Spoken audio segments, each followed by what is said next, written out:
মনে রাখবেন, একটা পাপের হিসেব না দিয়ে কাল কিয়ামতের মাঠে কোনো দায়িত্বশীল পার পাবে না ইনশাআল্লাহ। কোনো দায়িত্বশীল না। না, এই যে আমি লেকচার দিচ্ছি না, আল্লাহ পাক আমাকেও দাঁড় করাবেন, দাঁড় করায় বলবেন, তোমাকে আমি দিনের যে জ্ঞান দিয়েছিলাম সেই জ্ঞানের হক তুমি আদায় করেছো কিনা হিসাব দেওয়া। এই যে বড় বড় মুফাসসিরে কোরআন, মুফতি, মুহাদ্দিস বসাচ্ছেন, পাংখা দিয়ে বাতাস করছেন, হ্যাঁ, চা খাওয়াচ্ছেন, কফি খাওয়াচ্ছেন, এক একজনকে আল্লাহ পাক দাঁড় করাবেন, বলবেন কোরআন সুন্নাহর যে আমানত দিয়েছিলাম সে আমানতের সাথে কতটুকু তুমি হক আদায় করেছো হিসাব না দিয়ে পার পাবে না তুমি। ফাইজলামি মনে করেছেন নাকি দিনকে? ঠিক একইভাবে সমাজের, রাষ্ট্রের দায়িত্ব আল্লাহ পাক যাদেরকে দিয়েছেন এক একজন ব্যক্তিকে আল্লাহ পাক দাঁড় করান, দাঁড় করে জিজ্ঞাসা করবেন কোন কোন জনগণের কোন কোন হক তুমি নষ্ট করেছো, কার কার হক দিয়েছো, কার কার দেও নাই, সবার সামনে হিসাব দাও, তারপর জন্ম দেবে।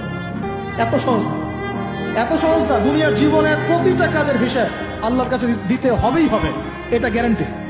এই প্রতিটা মেয়েকে আল্লাহ জিজ্ঞাসা করবেন, তোমাকে পর্দার বিধান দিয়েছিলাম, কেন পর্দা করো?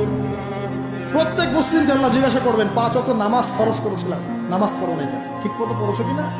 প্রত্যেক ধনীকে আল্লাহ জিজ্ঞাসা করবেন, দাঁড় করিয়ে করে এক একজন করে, একসাথে 10 জন না, একজন একজন একজন করে আসো, একজন করে। এই আব্দুল্লাহ তুমি আসো, এই আব্দুর রহমান তুমি আসো, এই ওবায়দুল্লাহ তুমি আসো, এই রহিম তুমি, আব্দুর রহিম তুমি আসো। এক একজন করে আল্লাহ ডাকবেন, বলো তোমাকে ধন দিয়েছিলাম কি করেছো, বলো তোমাকে ইলম দিয়েছিলাম